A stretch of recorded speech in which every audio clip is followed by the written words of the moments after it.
My name is Rachel Carter. I'm 26 years old, the oldest daughter in my family, and for most of my life, I've lived with a knowing truth. I am invisible in the house I call home.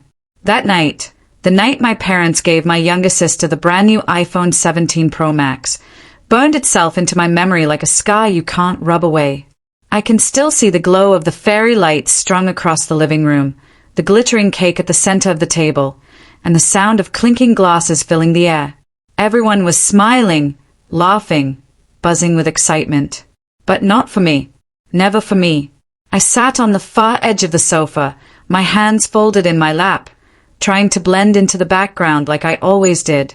It wasn't even my birthday, but that wasn't the point. My parents had decided to throw a special celebration for my sister Amanda, a kind of surprise gift party just because. That's the thing about Amanda. She didn't need a birthday, or graduation, or any real reason to be celebrated. She was the reason. She was always the center of their world, the shining star in a sky I didn't belong to. I watched as Mom handed Amanda a neatly wrapped box, tied with golden ribbon. The room hushed in anticipation, as though they were witnessing a coronation. Amanda tore away the wrapping paper, and when the sleek, black Apple logo gleamed under the lights, the room erupted. Gasps, cheers, clapping. My parents leaned in to hug her, and my dad said proudly, "Only the best for our girl." That phrase, our girl. As if there weren't two daughters in the room. As if I didn't exist. The box opened. And there it was, the iPhone 17 Pro Maximum, sleek, futuristic, worth more than what I make in a month working double shifts. Amanda's face lit up like she had just been crowned queen. She squealed, hugging Mom and Dad, thanking them like she hadn't been spoiled her entire life. "This is insane. Thank you, she shouted, holding it up for everyone to see. The flash from the phone's camera lit up the room as Amanda started taking selfies with Mom and Dad. They leaned in close, their smiles wide, their arms around her shoulders. Snap after snap after snap. A little gallery of happiness. Except there was no space for me in those pictures. I wasn't invited into the frame. I sat still, frozen, watching them celebrate her like she had just achieved something monumental. In truth, Amanda hadn't done anything. She hadn't graduated. She hadn't gotten a promotion. She hadn't saved a life. She was just Amanda. And being Amanda was apparently enough. For me, it never was. My throat tightened as I forced a smile, pretending to scroll on my old phone, a scratched-up model that had been glitching for months. My parents knew it barely worked, but they never offered to replace it. In fact, the last time I mentioned it, Dad shrugged and said, "You're old enough to handle those things yourself." And maybe I could. But hearing him say that while handing Amanda a phone worth thousands felt like a knife, the celebration raged on. Amanda passed her new phone around, showing off the features, letting cousins and relatives admire it. "It has the best camera in the world," she said. "Look at how smooth the screen is." She spoke like she had earned it. Like this moment was her victory. And me? My hands were empty. My name wasn't called. My worth wasn't acknowledged. The thing is, it wasn't about the phone. It never was. It was about the message. Gifts aren't just objects. They are symbols. And that night, the message was clear. Amanda mattered. I didn't. Every laugh that echoed across the room, every picture they snapped without me, every "we're so proud of you" spoken into Amanda's ear, each one chipped at me. I had spent my entire life being told, silently, that I wasn't enough, that I wasn't worth celebrating, that I was just there, a background character in my own family's story. And as I sat in that room full of noise, I felt something louder than the cheers, a silence inside me, a silence that screamed, "Why not me? What have I done wrong?" I remembered the countless times before this.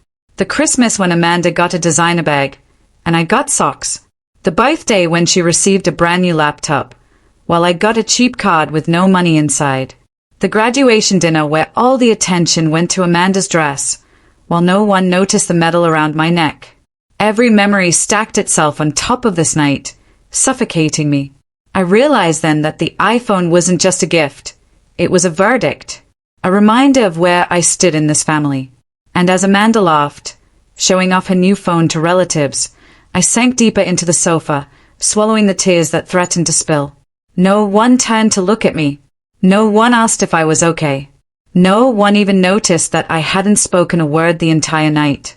And in that silence, something inside me cracked. It was small at first, like the faintest fissure in glass, but it spread quickly, sharp and unstoppable. A part of me, the part that had spent years swallowing pain, smiling through invisibility, and pretending it didn't matter, snapped. I didn't say anything that night. Not yet. I sat there, a ghost among the living, smiling for appearances while inside I burned. But the fire had started, and as I watched Amanda cradle her new iPhone like a crown jewel, one thought seared itself into my mind. This will be the last time I let them make me invisible. When people talk about family, they like to paint it in soft colors. Warm dinners, laughter around the table, parents who love their children equally. But that was never my story. My story was written in comparisons, in uneven scales, in glances that said everything words didn't. The night Amanda got her iPhone wasn't new. It was just another chapter in a book I'd been forced to read since childhood. I think back to when I was 10 and Amanda was 6. It was Christmas morning. I remember tearing open my box with excitement, only to find a sweater that didn't even fit right. The fabric was itchy, the color washed me out, and when I looked up, my mom was already filming Amanda opening hers. Amanda's box had glittery wrapping paper, a big red bow, and inside, her very faced Barbie dream house. Amanda squealed, and Mom's camera stayed focused on her the whole time.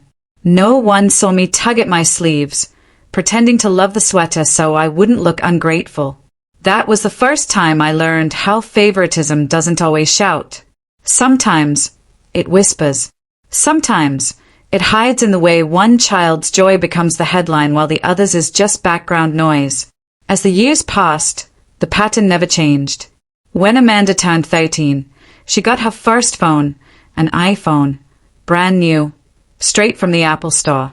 I remember standing beside her as she screamed in delight, clutching it like a lifeline. That same year, for my birthday, I got a second-hand pair of earbuds. The kind that came in generic packaging with Bluetooth spelled wrong on the box. Be grateful, Dad said when I hesitated, my cheeks burning. Not everything is about material things. But somehow, for Amanda, it always was. By the time I reached high school, the favoritism had graduated too. When I won second place in the regional debate competition, I came home excited, clutching my certificate. I laid it on the kitchen counter, waiting for them to notice. They barely glanced at it.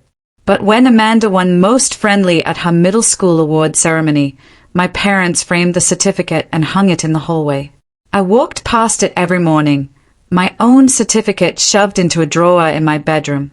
It wasn't just the gifts. It was the attention. Family dinners were proof enough. My parents always asked Amanda about her friends, her grades, her dreams. I'd sit across the table, pushing food around my plate, waiting for a question that never came. When I tried to chime in, the conversation shifted back to Amanda, as if I had spoken into thin air. Invisible. That was me. Invisible at Christmas.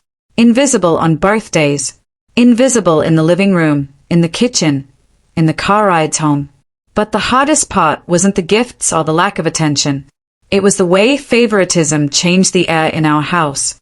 Amanda grew up knowing she was special. She carried herself with that confidence, that ease. And why wouldn't she? She had been told, every day, through every gift and every hug and every cheer, that she was enough. Me? I grew up learning to stay quiet, to shrink, to stop expecting too much. It wasn't that my parents hated me. It was worse than that. They didn't even see me. I can still hear the little phrases that chipped away at me over the years. Look at Amanda. She's such a natural. Your sister just has that spark. She's going places, that girl. And me? At best, I got silence. At worst, I got comparison. Why can't you smile more like Amanda? Your sister makes friends so easily. Try to be more like her. You're too sensitive, Rachel. Learn from Amanda. Every word reinforced the same truth. I wasn't enough as I was. By the time I turned 18, I had built an armor out of invisibility. I stopped trying to compete. I stopped hoping for equal ground. I told myself it didn't matter. I convinced myself I didn't need their validation. But deep down, the little girl inside me still longed for it, still wanted to be chosen. And then came college. When Amanda graduated high school, my parents threw her a lavish party. Balloons, banners, a catered dinner. She even got a car. Not brand new, but close enough. When I graduated, there was no party, just a small dinner at a chain restaurant. No banners, no balloons. My dad gave me a card with $20 inside. For gas, he said with a smile. I smiled back. I had perfected that smile, the one that hid the ache inside, the one that told the world I was fine. But when I got home that night, I sat on the edge of my bed, card in hand, and wondered if maybe I was invisible even to myself. The truth is, favoritism doesn't just break families. It breaks children. It turns one into a star and the other into a shadow. And shadows get used to being overlooked until one day, the shadow realizes it doesn't have to stay in the dark. That realization was starting to grow in me. Looking back now, I see that every moment of being ignored, every cheap gift, every stolen spotlight, was building towards something. I didn't know it then, but the iPhone 17 Pro Max would become the spark that lit the fire I had been suppressing all along. Because when you're invisible long enough, something happens. You either fade completely, or you decide to make them see you. And I was getting ready to be seen. I thought I had mastered invisibility. Thought I could swallow the ache, cover it with practice smiles, and bury it deep enough that it wouldn't consume me. But pain doesn't disappear when you ignore it. It grows quietly, waiting for the right moment to erupt. And for me, that eruption came the night of Amanda's party.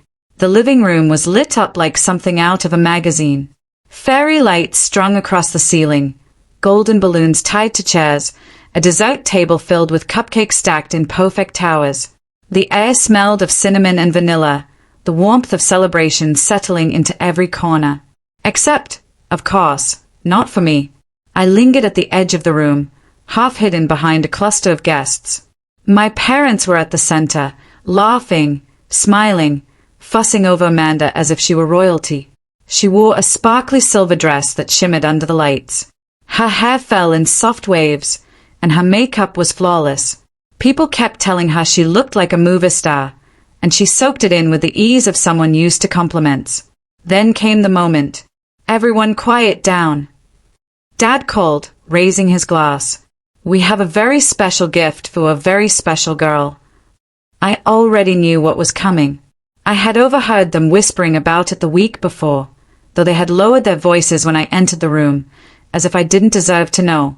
Mom walked in holding a sleek white box, and the room buzzed with excitement. Amanda's eyes widened, her hands trembling as she reached for it. The words slipped out of my dad's mouth like a dagger. The brand new iPhone 17 Pro Max, for our amazing daughter Amanda. Cheers erupted. Guests clapped. Phones came out to record, and Amanda squealed, hugging the box like it was the Holy Grail. And me? I stood frozen, a smile plastered on my face that didn't reach my eyes. In that moment, every memory came crashing back. The sweater that didn't fit, the second-hand earbuds, the ignored debate win, the empty graduation celebration. Years of watching Amanda shine while I stood in the shadows. But this time, something inside me snapped. I couldn't pretend anymore. Couldn't smile through it. Couldn't tell myself it didn't matter. Because it did matter. It always had. I felt heat rising in my chest, my hands trembling. I tried to swallow it down, but the lump in my throat wouldn't budge. My parents beamed at Amanda, soaking in the applause, and for the first time, I realized they weren't just blind to me. They had chosen not to see me, and that realization was unbearable. I stepped forward, my voice louder than I expected. Wow. Another iPhone for Amanda. How original. The room fell silent. Heads turned. Amanda's smile faltered, her hands tightening on the box. My parents froze, the pride in their faces replaced with confusion and embarrassment. Rachel, Mom hissed under her breath. Not now. But it was now. It had to be. Not now. I laughed bitterly. When? Exactly. After another Christmas where I get a $5 card while she gets luxury gifts? After another birthday where I'm treated like an afterthought? Or maybe after another graduation where you don't even bother to show up? Gasps rippled through the room. Guests exchanged uneasy glances. Amanda shifted uncomfortably, her cheeks flushed, but she didn't say a word. My dad's jaw tightened. This isn't the time or place. No, I said firmly, my voice cracking but steady. This is exactly the time and place. Because this. I gestured at Amanda clutching her new phone, the balloons, the cake, the endless attention. This has been my life. Standing on the sidelines while you treat Amanda like she's the only child you ever had. Tears blurred my vision, but I didn't stop.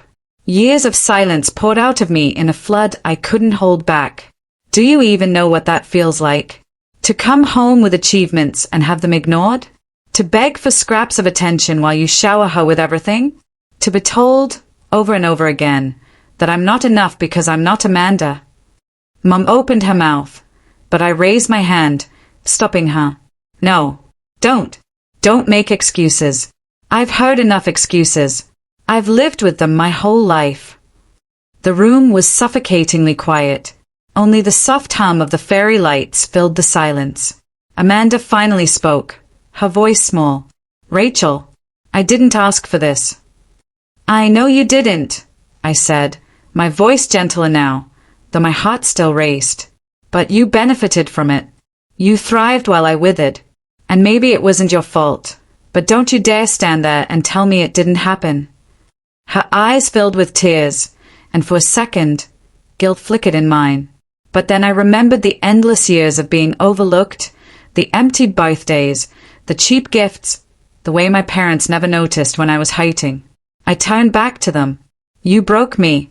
You made me invisible. And I'm done pretending it doesn't hurt. The weight of the words hung in the air. My parents' faces were pale, stricken.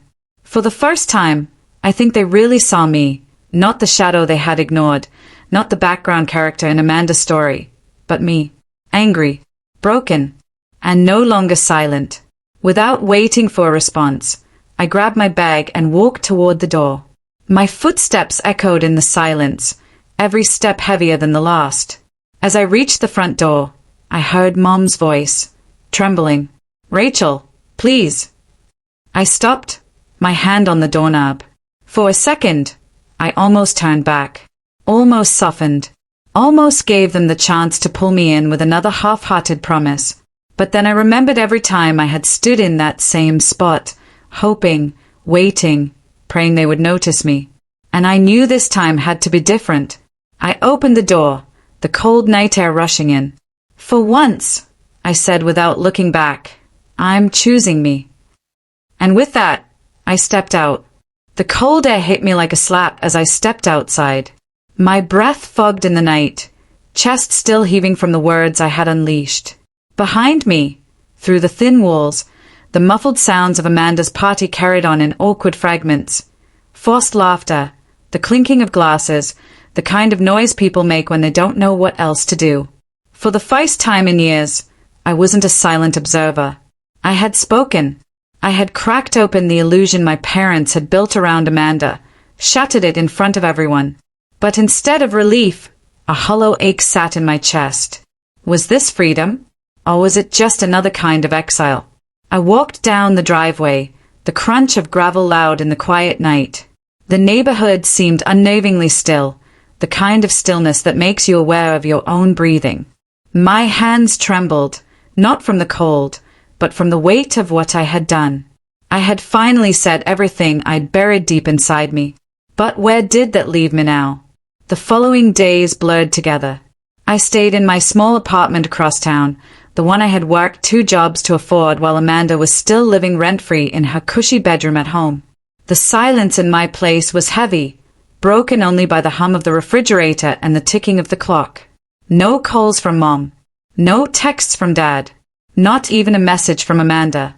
It was as if my outburst had confirmed what I had always suspected, that my absence barely registered. But the quiet also gave me something new. Space. Space to think. Space to breathe. Space to finally ask myself a question I had avoided for years. Who am I, outside of them? On the 3rd day, my phone buzzed with a notification. Not a call or a message. Of course not, but a tagged photo on social media. I opened it, my heart twisting. There was Amanda, grinning ear to ear, holding her brand new iPhone 17 Pro Max like a trophy. My parents stood on either side of her, the arms wrapped around her shoulders, faces glowing with pride. The caption read, "Celebrating our shining star 2 hearts, so proud of you, Amanda." My stomach dropped. Not a single mention of me. Not even an acknowledgement that I had been there that night. In their eyes, and now, in the eyes of everyone who saw that post, I didn't exist. For a moment, I wanted to cry.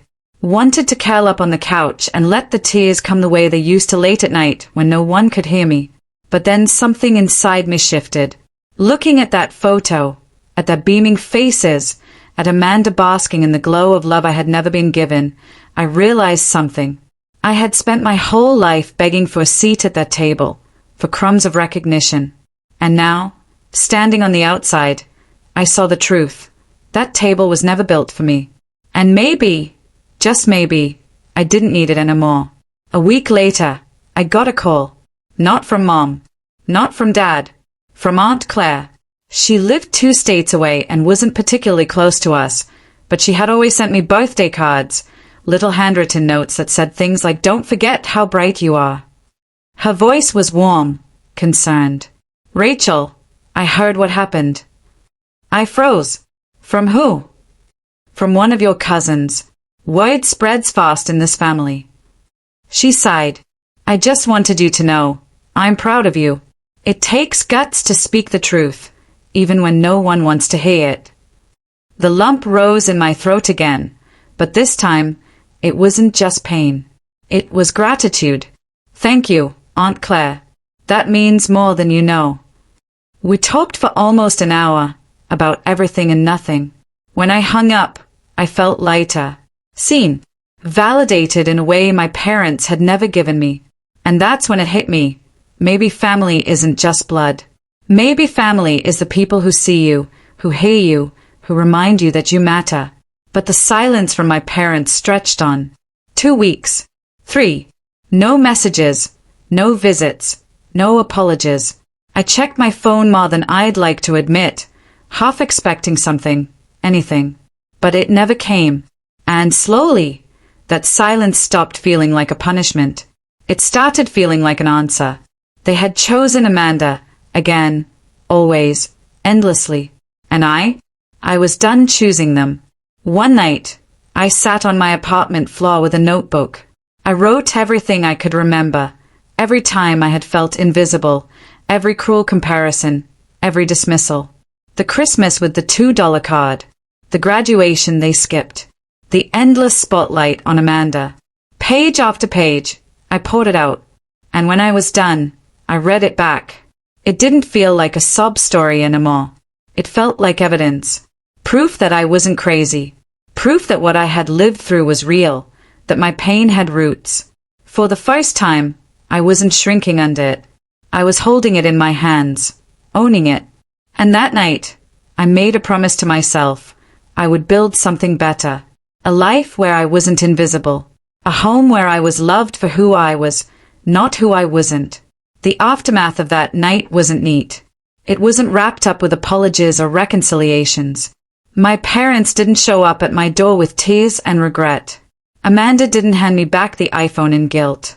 The aftermath was messy, lonely, painful, but it was also the beginning of something new. For the first time, I wasn't waiting for their approval. I wasn't fighting for their scraps.